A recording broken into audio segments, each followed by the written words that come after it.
Hello, everybody. This is Demetrius Curry coming your way, and I'm so glad to be with you today, this Saturday. It has been an amazing week, very busy, but I've been really excited about what's coming up in October. This is our Breast Cancer Awareness Month, and to honor that, we had the opportunity to make a decision to bring some people on that have not only gotten through that turmoil, but has become warriors through the process. And I have the privilege and the honor of being here today with Miss Beverly Jones-Durr. We are going to talk today about her amazing organization, Every Child Has a Story. And we're also going to talk about her book that she wrote during that time frame. Oh my God, Perfectly Imperfect, My Life, My Journey, an amazing book. We're going to have the opportunity to give away some of those people, some books to those people that are listening in today. So I want to ask you, before we even bring her on, go ahead and tag and share as much as you can on this particular live segment, because we're going to have a candid conversation about breast cancer, how it happened, where it all began, when she learned about it, what she felt in that time frame, and what we could be doing as women and men. Men also get breast cancer, as women and men, to be making sure that we are being proactive and taking care of ourselves. So without further ado, I have to bring her on. Miss Beverly, are you there? Yes, girl, I'm here. How you doing? How are you? I'm I'm so fabulous. happy. Glad to have you here with us today, Bev. Oh, goodness. Yeah. You are a wealth of knowledge, and we have known each other, for years? You've For known years, yeah. for years. I can't even count how many years, No. but we have known each other for years. And then, when we were talking about October, and we were talking about getting through hurdles and dominating, things that come our way, and you being a warrior and breast cancer, I just had to say, let me bring her on. I need her to talk to the people and talk about your story. Tell us about your story, Beverly. Okay, I'm just like everybody else, living my life, doing my thing, and breast cancer just jumped on my back and knocked me down. Mm, I am a person who normally does quite a few self-exams because for some reason, ever since I was like 12 years old, I was paranoid about getting breast cancer. I have no clue where that came from, wow. but I overdid it. I was always checking, if I go to the bathroom, I check, looking for lumps, looking for anything. I was just crazy with it. And it was almost an obsession. But it's funny that when my breast cancer was detected, I couldn't feel it. If I had not had a mammogram, I would not have known. Wow. It's not that it was so small. It was just in a place where I wouldn't have been able to feel it. And I remember when they told me I had to repeat my mammogram, and I thought, oh, okay, y'all said that last year. This is probably no big deal. So I go in there, I made appointments for right after. I'm going to go and do all this other stuff. Right. But when they redid the mammogram, they said they wanted to do a biopsy. And that word, I know what that word means. Biopsies almost always refer to cancer. That kind of freaked me out. But of course, I was in Supergirl denial. And Okay. so when my husband said, do you want me to go with you for the biopsy? And I was like, no, it's okay. It's probably nothing. Honey, they did the biopsy. Let me tell you, it hurts. They say it won't, but it hurts like hell. It Yes, does. it is. I've had a biopsy. Yes. It hurts. And so right after the biopsy, the radiologist wanted to see me. So I got dressed and I went into this room that had these monitors, and they were on the image was a breast. I could tell it was a breast, but at the very top of the screen, it had my name. Now I'm looking at this picture and I still don't see what he sees, but he looks at me and he says, this wasn't there last year. And I'm thinking, what? Because look, they both look okay to me. And he pointed it out and he says, I believe we need to do something a little bit more different. And I'm like, what are you talking about? So I come in for an ultrasound Mhm. and I did an MRI. And then when I came back with my husband the next day, they told me that I had cancer. Okay, I was scared. I was really scared. But then He said, and the kind that you have is called triple negative breast cancer. I was like, well, okay, it's triple negative. That's got to be good, right? I mean, triple negative. And he Right. was like, no, actually, it's the worst kind because we don't know what feeds it. Wow. And I'm like, Jesus, come on now. I'm just going to sit here. And I know he was talking. Mm-hmm. I didn't hear anything he said. And then at the end of the appointment, he handed me this big, thick binder. And he says, I know you weren't listening to me, but everything I said to you is in this binder. And that someone will be contacting you tomorrow to talk to you about our protocol. And I was like, somewhere else. I don't know where I was, but I was somewhere else. And I don't think I was in denial. I think I was in shock because, see, I don't know, like other people, I always assumed other people got cancer. You know, it's like most folks say, oh, girl, most people are so shocked when they get it because they think other people are going to get it. Right. And it did not hit me until I got home. And I think I cried for at least 4 hours because in my mind, cancer meant death. Yeah. And I wasn't ready. I know that's right. It was hard. It was really hard. But cancer is a beast that does not discriminate at all. Doesn't matter if you're young or old. Doesn't matter if you have dreams or not. It doesn't matter what you've done for people. Doesn't matter how much money you got. It doesn't matter what sex you are. Right. Cancer is a beast that attacks anybody. Right, right. And you're so right about that because, like even in my family, I have cancer on both sides. And, I've had 3 aunts with breast cancer. So it's all in my family. So I've always been sort of cognizant about checking, doing your monthly exams. Yeah, For yeah. me, it's always been sort of, important. My mom taught me at a very young age to make sure I do my monthly exams. And I had the unfortunate situation of finding my own lump many years ago. And that's what I was telling you before. I had that biopsy. It came back negative, but I'm no exception. It can happen to anyone. Anybody. I think last month we were it was children cancer awareness. So it happens to children too. Babies born with cancer. I mean, cancer is just a serious beast. And Yes. the only way to fight a beast is with a beast. And chemotherapy is a beast. I mean, it goes all the way through your body down into your bone marrow. To change things and to kill things, and you feel that's some serious pain. I mean, they give you a lot of stuff to make sure that you don't, everybody said, well, when you go to chemo, you're always sick and you're throwing up. No, I never did. They gave me a lot of stuff to make sure I didn't do that. But that pain was riveting.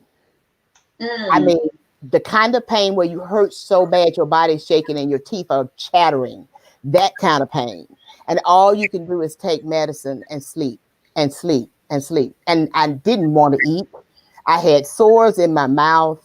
My skin color changed. My little makeup I used to buy was like, what is happening? This is not me anymore. Everything changed. The little hair fell out, which I knew it would. But it was crazy. And when they say you lose your hair everywhere. Eyebrows, eyelashes. I never even thought about nose hair. That's right. That's right. So you went through chemo and radiation. Is that right? Yes, I did. Yes, Okay. yes. Radiation wasn't so bad until we got to those 5 bursts that they do at the end. Oh my God. Girl. So she was like, it was hard. It was like a big sunburn every day. But Beverly, you are so strong. I mean, you're like big sister to me. You're so strong. And so, one of the things I want to have you on here today to bring light to is that, there's over 3.5 million breast cancer survivors in the United States alone, according to the Breast Cancer Association. And so, what happens behind the scenes is really not talked about. It's like your family and the relationship you have with them during that time frame, your friends, and how they interact with you, once they find out you have that diagnosis. And because I have families going through that and I see it, tell me about your experience there. Well, cancer is a patient teacher. And some of the things that I learned from cancer is when you get cancer and you tell your friends, you're going to lose some of them. Not because they don't love you, but mostly because they don't know what to do. And they don't know what to say. And somewhere in the back of their mind, they think that they're going to get it too. You can't, if you touch me, you won't get my cancer. If you hug me, you won't get my cancer. Right. And I understand that they say people are in your life for a season. So the only way I could adapt to that so that I didn't take it personal was I assumed that this season had ended. And so I opened my hand and gently let them go. Wow. I figure if they want to come back, they will. I think in the background, because I was very transparent about my cancer, I posted about it on Facebook. And Yeah. I did that because my generation, and maybe it was the baby boomer generation, maybe it was just my family. We never talked about being sick at all. I Okay. didn't know until after I got cancer that cancer was in my family. I Mm. wanted everybody to know that I had cancer and that it wasn't my fault. I had no reason to be ashamed. That's right. I didn't ask for it, and I didn't do anything wrong to get it. That's That right. beast just jumped on me. That's what he did. That's what he And did. I was fighting for my life. Now, what I would have preferred is if the people who stepped away had just reached down to give me a hug, to pull me up off that mat while I was fighting for my life. What I didn't like was the people who would say, while you're in the middle of this fight for your life, girl, it's going to be all right.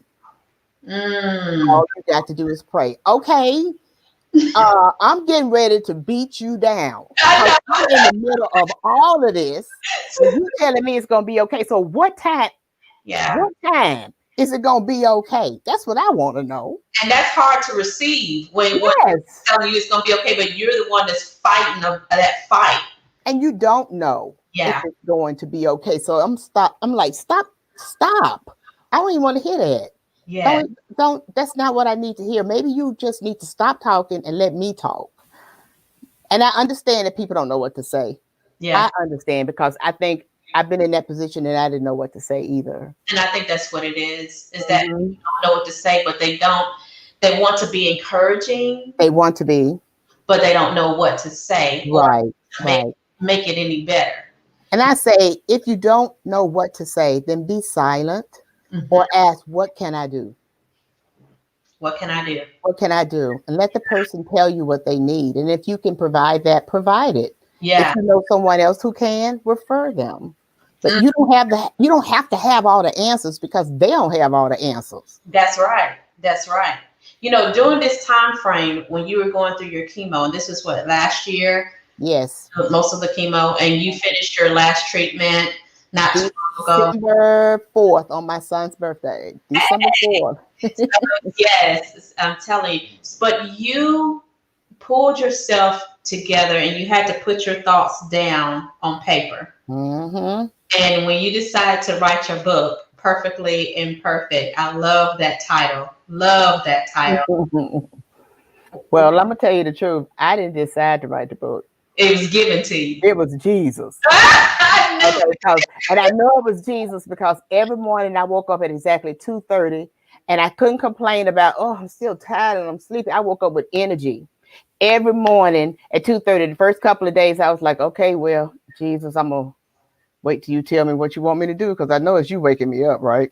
And Yeah. eventually, it came to me that it's time for you to write this story. I knew I was gonna have to write my story eventually. I wasn't ready, but He says now. So every day, I woke up at 2:30 in the morning and I wrote and I wrote and I wrote. And I think around November time, no, October time, I finished the book. And it was really funny. I knew I was done because that morning he let me sleep till 4 o'clock, y'all. Yay! So that's where the book came from. And I always pray before I do anything. And I wanted to know, okay, what do you want me to say? What part of my life is important? And he said, you say what you want to say, but The story should be that there are ups and downs in your life that are unpredictable and unplanned, but this is how you keep moving forward. So I took those unpredictable, unplanned things that happened in my life, and I showed people how, with prayer and God being on my side, I moved myself through from one plateau, from one valley to another mountain. I either went around it, I went through it, or went over it. And I used my life experience to say that even with cancer, I don't know how it's going to end. I don't even want to know because only God knows that. But Yes. girl, let me tell you, I had an MRI. And you know the MRI is really, really loud, right? Yes. I'm laying in the machine and I hear some saying, "Why you scared?" I'm thinking, what? It was quiet. It got real quiet. And I'm thinking to myself, because I don't want to talk out loud because they can hear me, right? So I'm thinking, because I got cancer, you know. And then all of a sudden it says, well, who told you was going to die from cancer?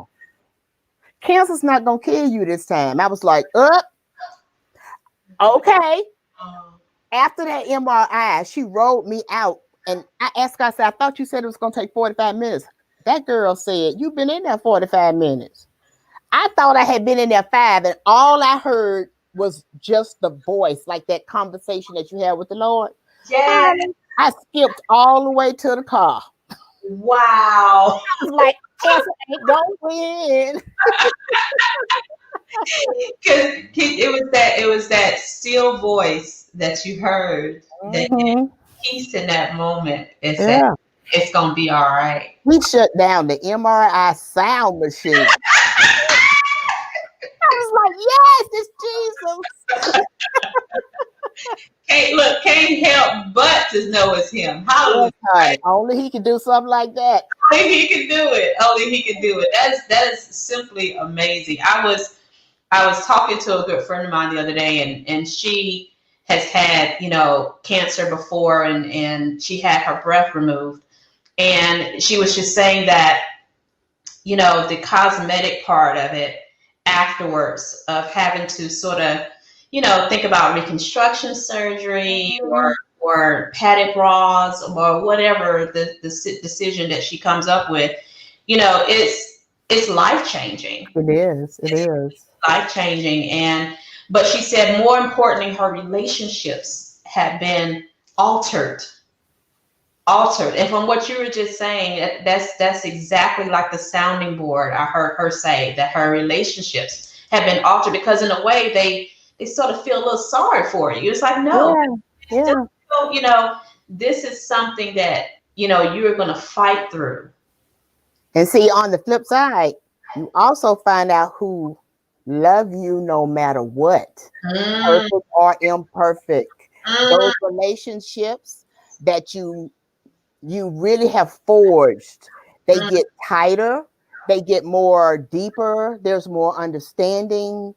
I think I got closer to my husband than I have ever been close to him ever before. And I Right. have family members that hung with me and friends that hung with me from Yeah. the beginning. I had strangers who knew me from Facebook that was sending me gifts to my P.O. box anonymously.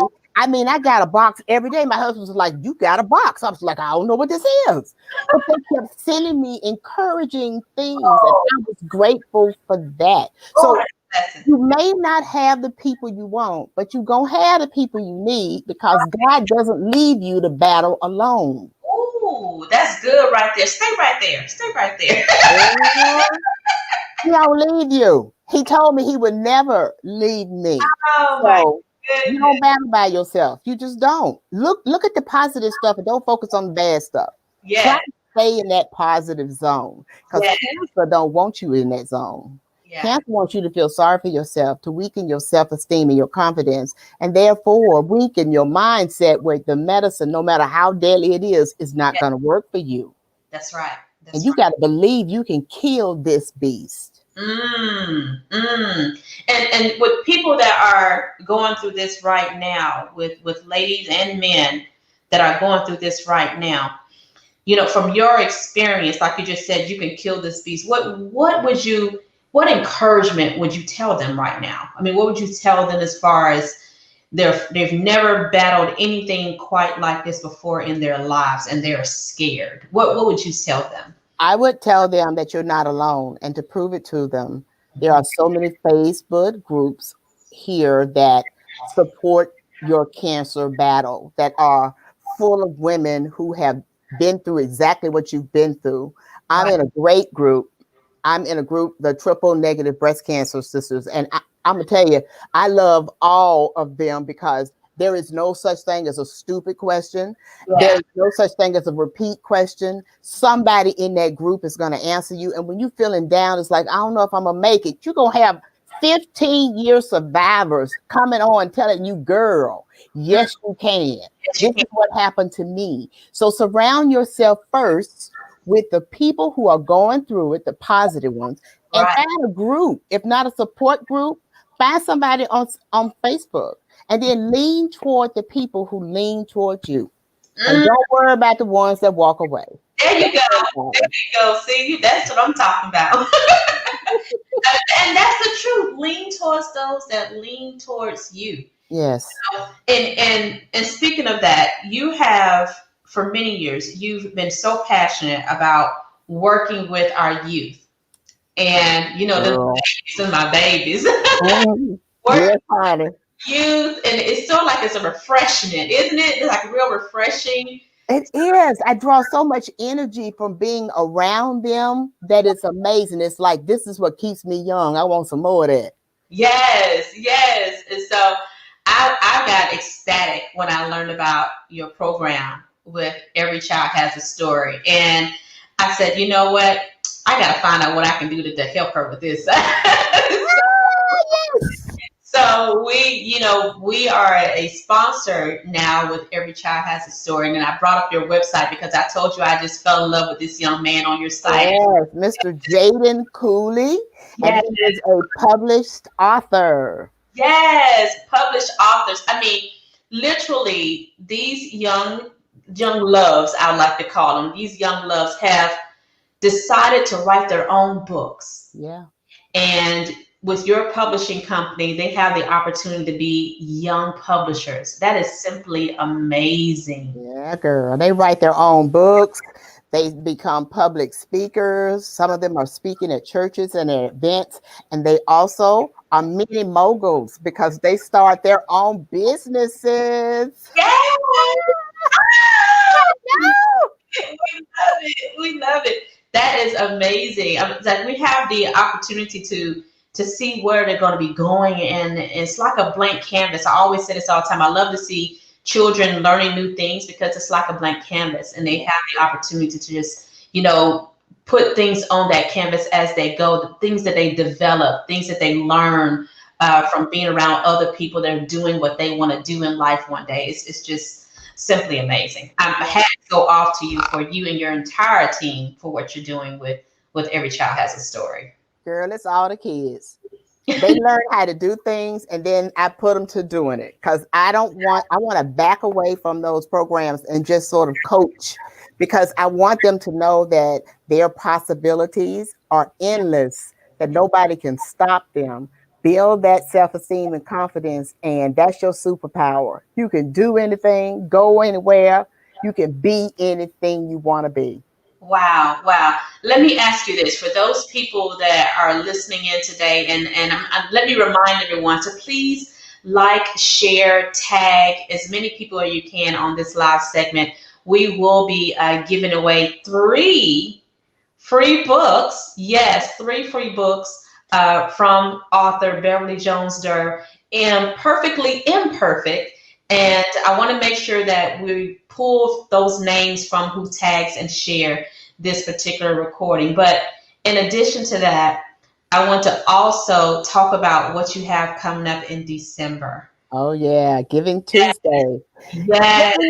Okay, if you don't know what Giving Tuesday is, Giving Tuesday comes right after, that Friday when everybody go out and spend all their money. And then Yes. you got Monday where people go online and spend all their money. Well, hopefully they won't spend everything. And hopefully y'all feel like giving, because on Giving Tuesday, which is the first Tuesday after Thanksgiving, we're Uh-huh. going to be having a virtual fundraiser, and it's going to be outstanding. outstanding. You're going to get a chance to see our kids in action. They're going to tell you about our programs. I thought about even getting one to MC it. I'm trying to talk him into doing it. He thinks he wants to, but he's not sure. But they're going to show up and show out. Show up and show out. That's yes, they are. And we, Demetrius Curry and Inspire for Greatness, we will be in the house. Yes. So to be with you guys and to support. And I'm so excited about that. Oh goodness. We got a lot of stuff coming up. And it's so exciting. It really is. You know, we have a magazine for the kids. It's called Youth Talk. And the only thing that I do is I publish it. They get together and decide what the theme is, what's going in it. They are so hard on people. Let me tell y'all, they be editing stuff out and I'd be like, no, that needs to go back. And that picture don't look as good. Tell her she needs to send another one. I mean, they're doing it. They're learning how to publish in the publishing world. And they have their own magazine. So I'm so proud of them. Well, I'm listing the website on the comment section now for anyone that would like to go out there and look at more information. But how do we connect with you and these beautiful babies and what they're doing? Okay, you can go to the website, everychildhasastory.org. You can connect with me and you can see the programs. And if you go down into the gallery, you can see some of the things we've done and what the kids have done. You can go right there. Okay, that sounds excellent. We've got some comments out here too. Miss Alicia says, she said that her mom had breast cancer. Okay. So she totally understands what you're talking about. Family can be quite negative. Yes. Says that sometimes more than friends. That's true. Yeah. That is amazing. Amen. You've made some lemonade out of them lemons. Yes, girl. Isn't that amazing? I tell you. And then, of course, we have, Pastor Chris is here with us, and welcome. Thank you so much for being with us. Pastor Chris is out of the Montgomery, Alabama area. Yes, I remember. I think we're Facebook friends. Yes. So just remember everyone that is I see we have some more people that's giving likes and shares. So thank you so much for that. As you continue to like and share, we'll be pulling names from the likes and shares and tags, and we'll draw names and give 3 books away, courtesy of Beverly Jones. I always want to take that Jones out of there, but out there to say no. I just want to call her Durr. but yeah, we're definitely going to make sure that we get those out, and we'll announce those right here a week from today. I want to make sure we get as many likes and as many shares as possible, because I want you guys to go out there and to support these beautiful babies and what they're doing, and to also make sure we pass the message of what's going on in breast cancer and how to take care of yourself. Please make sure that you go and do your exams, or do your own exams, to just make sure you're checking on yourself on a month-to-month basis. Right, Beverly? Yes. And there are organizations that will pay for your mammograms for you. So don't be afraid to ask and speak up. It's not your fault. You didn't ask for it and you did nothing wrong. But we want you to fight for your life, because we're fighting with you. Fight for your life. We are fighting for you.